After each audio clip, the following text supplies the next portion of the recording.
Ketika kebaikan orang seringkali disalahartikan, bahkan dimanfaatkan oleh pelaku kejahatan, dengan tujuan sebagai ladang pemasukan demi memenuhi kebutuhan hidup.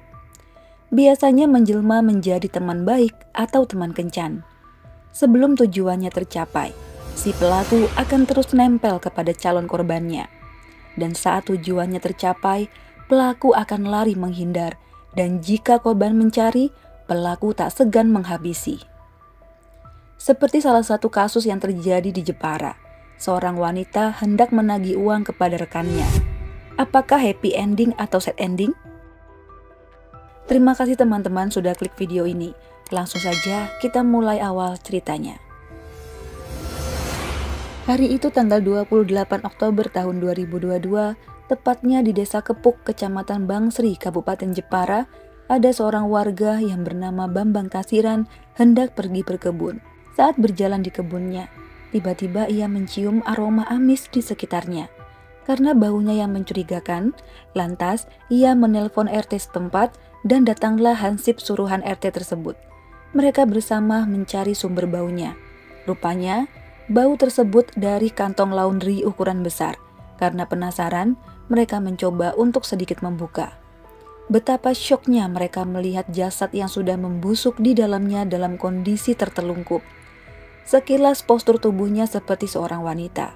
Karena takut merusak TKP, warga lain segera menghubungi pihak berwajib. Tak lama kemudian, polisi yang datang segera menutup lokasi dan mengidentifikasi jasad tersebut. Mereka membenarkan, ciri-cirinya adalah seorang wanita, sayangnya tidak ada identitas yang melekat pada korban. Namun dapat dipastikan, ini adalah korban pembunuhan, yang kemungkinan tidak dilakukan di sana, melainkan di tempat lain dan jasadnya dibuang di kebun. Jasad itu langsung dibawa ke Rumah Sakit Umum R.A. Kartini untuk dilakukan otopsi, dan dari hasil visum dapat diketahui adanya resapan cairan merah di bagian bibir dan gusi. Di lehernya juga ada bekas cekikan yang sangat kuat. Selanjutnya, tim kepolisian membuat sketsa korban dan disebarkan kepada masyarakat, juga menghubungi keluarga yang kehilangan saudaranya yang sekiranya mirip dengan laporan mereka. Tak lama kemudian, ada keluarga yang meyakini jika korban adalah keluarga mereka yang hilang sejak beberapa hari lalu. Cirinya sama, yaitu gigi palsu dan pakaian yang dikenakan korban saat ditemukan. Akhirnya korban diketahui identitasnya, yaitu bernama Krisnawati, warga Ngabul, Kecamatan Tahunan, Kabupaten Jepara. Usianya 38 tahun. Rupanya, wanita tersebut merupakan seorang tenaga kerja wanita yang baru saja pulang dari negara Singapura. Diketahui jika Krisnawati pamit ke suaminya untuk keluar rumah pada hari Minggu sore tanggal 23 Oktober 2022.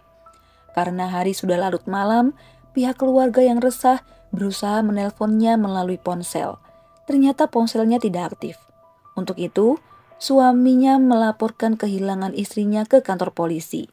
Sampai akhirnya jasadnya ditemukan 5 hari kemudian. Lantas, siapakah pelaku yang tega menghabisi nyawa Krisnawati? Setelah mendapat laporan dari keluarga, rupanya korban pergi dengan mengendarai motor Honda Vario warna putih, sedangkan motornya belum diketahui keberadaannya. Awalnya kasus ini diduga sebagai kasus perampokan disertai pembunuhan. Tim kepolisian bergerak cepat untuk mencari keberadaan motor tersebut. Hingga akhirnya tim cybercrime menemukan motor yang memiliki ciri-ciri yang sama dengan milik korban di media sosial. Segera saja tim buser menangkap orang yang mengupload foto motor korban. Rupanya, ia adalah seorang penadah motor curian. Ia bernama Sugito. Saat itu, ia ditangkap di rumahnya. Dari sini, titik terang mulai menerangi pencarian pelaku utama.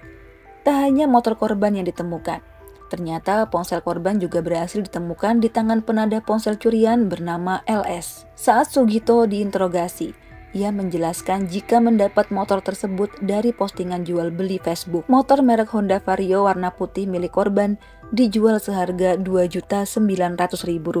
Sebenarnya, antara pelaku utama dengan pembeli motor ini tidak saling kenal. Namun salahnya pembeli adalah mau saja membeli motor yang gak jelas asal-usulnya. Karena keterangannya di situ menyebutkan jika motor tersebut baru digunakan 2 bulan. namun suratnya murni hilang. Seharusnya Sugito sebagai pembeli menyelidiki dulu kebenarannya, karena walaupun ia memakainya di jalan, apa nggak takut kena tilang ya?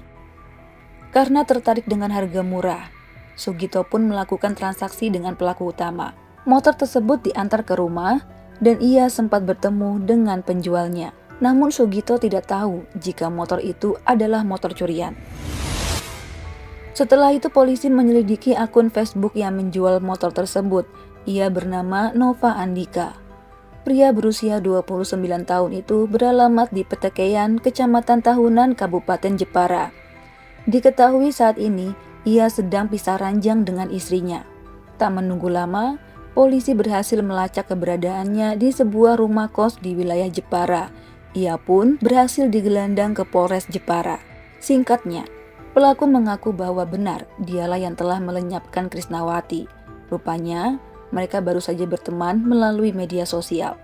Saat itu mereka sering mengobrol lewat dunia maya, hingga korban menaruh kepercayaan pada pria tersebut. Yang mana ini dimanfaatkan oleh si pria untuk mencoba meminjam uang kepada korban. Nyatanya, tanpa perlu usaha, Krisnawati meminjamkannya 1 juta rupiah. Saat itu, alasan pelaku untuk membetulkan sepeda motornya yang rusak. Tak berselang lama, lagi-lagi ia meminjam sebesar 2.150.000. Korban pun memberikannya. Hingga pada suatu hari, korban merasa uang yang dipinjamkannya tak kunjung dikembalikan. Awalnya ia menagih dengan cara yang baik, namun pelaku malah seenaknya membuat alasan. Korban yang jengah terus-menerus menagih uangnya. Pelaku sebenarnya udah usaha sih, tapi usahanya adalah judi online, dengan harapan ia bisa menang dan jadi jutawan. Hingga akhirnya Krisnawati pulang ke Indonesia tanpa sepengetahuan Nova Andika. Saat itu, Nova berada di rumahnya. Korban datang ke rumah Nova. Ia terus-menerus meminta uangnya, bahkan mengancam akan memberitahu istrinya. Lama-kelamaan, suara Krisnawati mulai meninggi. Pelaku yang takut didengar tetangganya langsung maki korban. Karena kalah tenaga, korban akhirnya tewas seketika. Pelaku yang panik, bingung mau diapakan tubuh korban. Untuk sementara ia lapisi dengan 3 buah karung, juga memasukkannya ke plastik laundry, dan membawanya layaknya sebuah barang. Kemudian sesampainya ia di kebun milik orang, dilemparkan saja tas laundrynya itu ke sana, hingga ditemukan oleh Bambang Kasiran. Kemudian ia membawa ponsel dan motor korban. Untuk ponselnya ia menjualnya ke LS dan motornya ia jual ke Sugito.